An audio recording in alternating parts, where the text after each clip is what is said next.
नमस्कार। आइए सुनते हैं मुंशी प्रेमचंद द्वारा लिखी कहानी खुदी। मुन्नी जिस वक्त दिलदार नगर में आई उसकी उम्र 5 साल से ज़्यादा न थी। वह बिल्कुल अकेली थी। माँ बाप दोनों न मालूम मर गए या कहीं परदेश चले गए थे।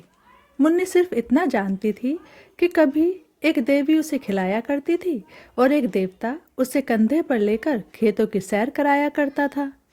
पर वह इन बातों का जिक्र कुछ इस तरह करती थी जैसे उसने सपना देखा हो। सपना था या सच्ची घटना, इसका उसे ज्ञान न था।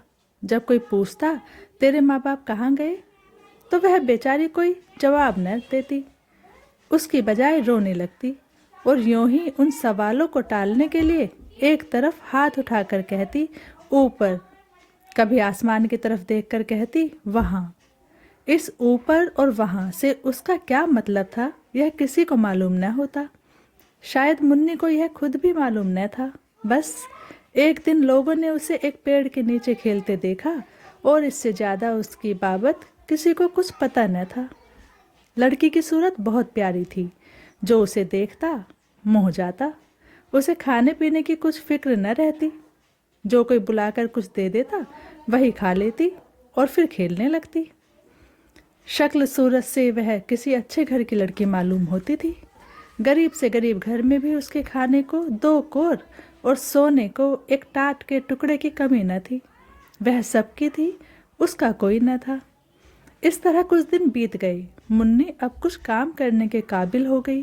कोई कहता जरा जाकर तालाब से यह कपड़े तो धो लो। मुन्नी बिना कुछ कहे सुने कपड़े लेकर चली जाती। लेकिन रास्ते में कोई बुलाकर कहता बेटी कुएं से 2 घड़े पानी तो खींच ला, तो वह कपड़े वहीं रखकर घड़े लेकर कुएं की तरफ चल देती। जरा खेत से जाकर थोड़ा साग तो ले आ, और मुन्नी वहीं घड़े रखकर साग लेने चली जाती। पानी के इंतजार में बैठी हुई औरत उसकी राह देखते देखते थक जाती। कुएं पर जाकर देखती है तो घड़े रखे हुए हैं। वह मुन्नी को गालियां देती हुई कहती आज से इस कल मुही को कुछ खाने को न दूंगी। कपड़े के इंतजार में बैठी हुई औरत उसकी राह देखते देखते थक जाती और गुस्से में तालाब की तरफ जाती तो कपड़े वहीं पड़े हुए मिलते। तब वह भी उसे गालियां देकर कहती आज से इसको कुछ खाने को न दूंगी। इस तरह मुन्नी को कभी कभी कुछ खाने को न मिलता और तब उसे बचपन याद आता, जब वह कुछ काम न करती थी और लोग उसे बुलाकर खाना खिला देते थे। वह सोचती किसका काम करूं, किसका ना करूं। जिसे जवाब दूं वही नाराज हो जाएगा। मेरा अपना कौन है, मैं तो सबकी हूँ। उसे गरीब को यह मालूम न था कि जो सबका होता है वह किसी का नहीं होता। वह दिन कितने अच्छे थे जब उसे खाने पीने की कोई कमी न थी। किसी की खुशी या नाखुशी की परवाह न थी। दुर्भाग्य में भी बचपन का वह समय चैन का था। कुछ दिन और बीते। मुन्नी जवान हो गई। अब तक वह औरतों की थी, अब मर्दों की हो गई। वह सारे गांव की प्रेमिका थी, पर उसका कोई प्रेमी न था। सब उससे कहते थे मैं तुम पर मरता हूँ, तुम्हारे वियोग में तारे गिनता हूँ, तुम मेरे दिलो जान की मुराद हो। पर उसका सच्चा प्रेमी कौन है इसकी उसे खबर न होती थी। कोई उससे यह न कहता था कि तुम मेरे दुख दर्द की शरीक हो जा। सब उससे अपने दिल का घर आबाद करना चाहते थे। सब उसकी निगाह पर एक मध्यम सी मुस्कुराहट पर कुर्बान होना चाहते थे। पर कोई उसकी बाह पकड़ने वाला, उसकी लाज रखने वाला ना था। वह सबकी थी। उसकी मोहब्बत के दरवाजे सब पर खुले हुए थे, पर कोई उस पर अपना ताला न डालता था, जिससे मालूम होता कि यह उसका घर है और किसी का नहीं। वह भोली भाली लड़की जो एक दिन न जाने कहाँ से भटक कर आ गई थी, अब गांव की रानी थी।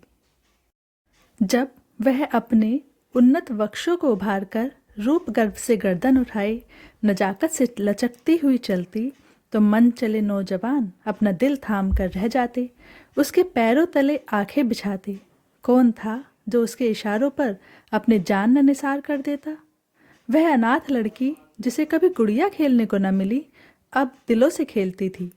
किसी को मारती थी, किसी को जिलाती थी, किसी को ठुकराती थी, किसी को थपकियां देती थी, किसी से रूठती थी, किसी को मनाती थी।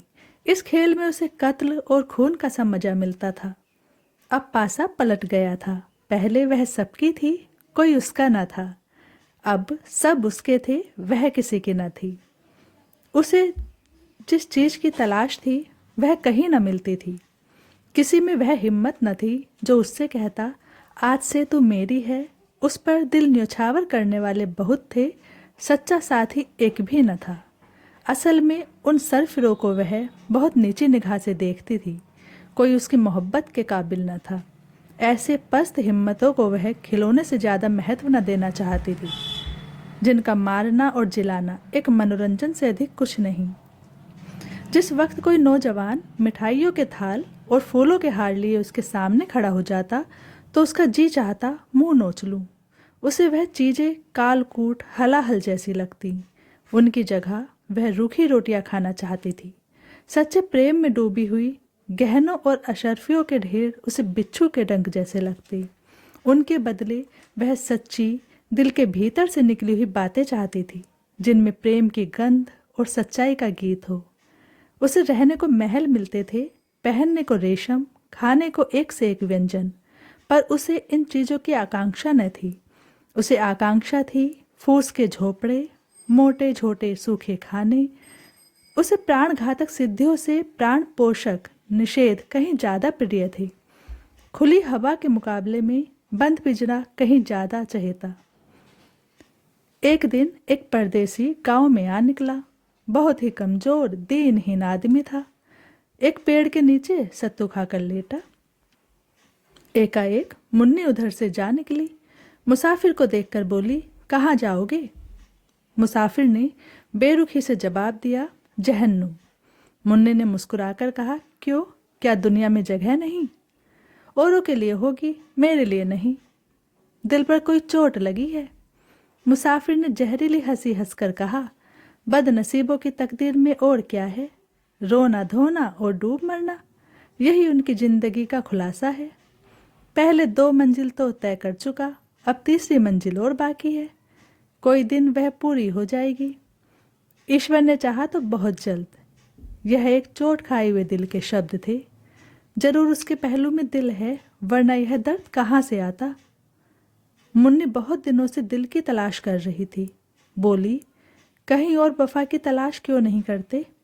मुसाफिर ने निराश भाव से उत्तर दिया, मेरी तकदीर में नहीं, वरना मेरा क्या बना बनाया घोंसला उजड़ जाता।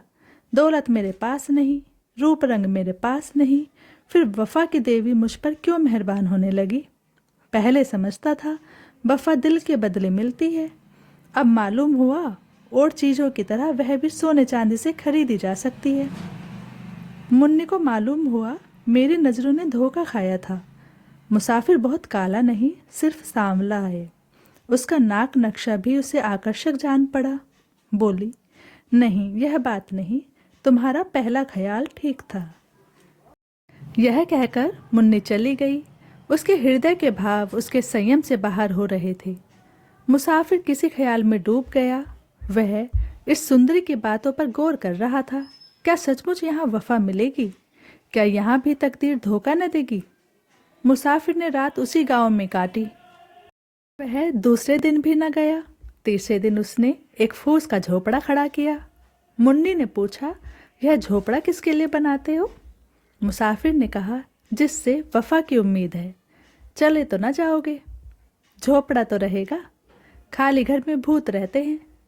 अपने प्यारे का भूत ही प्यारा होता है। दूसरे दिन मुन्नी उस झोपड़े में रहने लगी। लोगों को देखकर ताज्जुब होता था। मुन्नी उस झोपड़े में नहीं रह सकती। वह उस भोले मुसाफिर को जरूर दगा देगी, यह आम ख्याल था। लेकिन मुन्नी फूली न समाती थी। वह न कभी इतनी सुंदर दिखाई पड़ी थी, न इतनी खुश। उसे एक ऐसा आदमी मिल गया था जिसके पहलू में दिल था।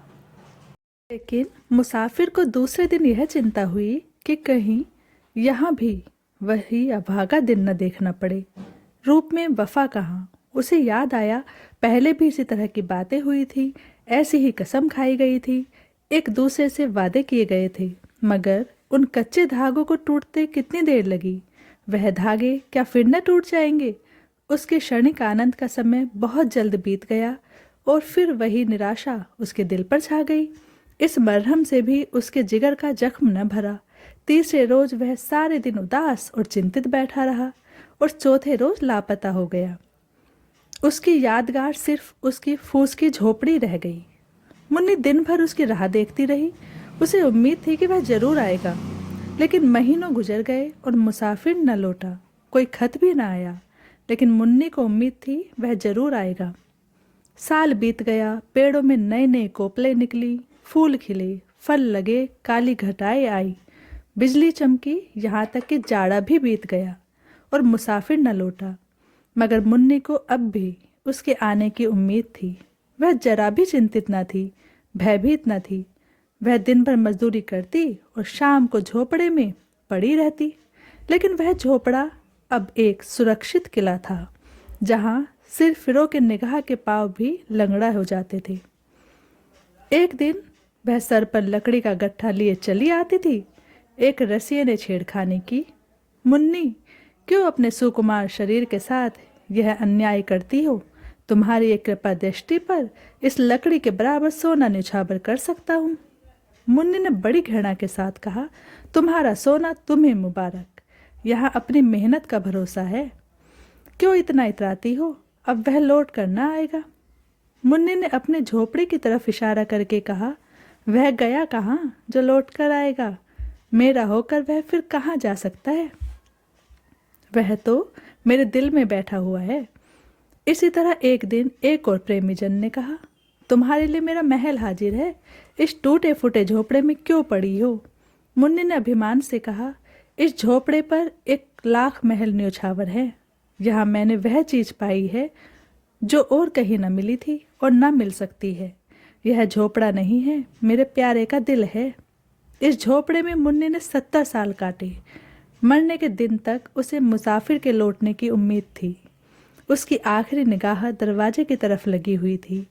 उसके खरीदारों में कुछ तो मर गए, कुछ जिंदा हैं। मगर जिस दिन से वह एक की हो गई, उसी दिन से उसके चेहरे पर दीप्ति दिखाई पड़ी, जिसकी तरफ ताकते ही वासना की आंखें अंधी हो जाती।